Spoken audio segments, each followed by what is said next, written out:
Look how cute these mini pots ended up turning out.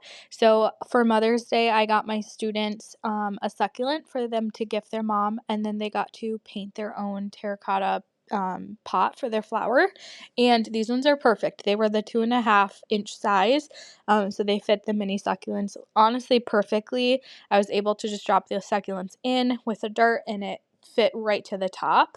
It also was really nice because the inside and outside is all white. It has the drainage hole. So because it was white, it was so much easier for my students to be able to customize and paint and kind of add whatever they wanted to it. These are the succulents that I used, and again, they fit perfectly. All of the pots arrived nicely. They're such good quality, and very affordable too.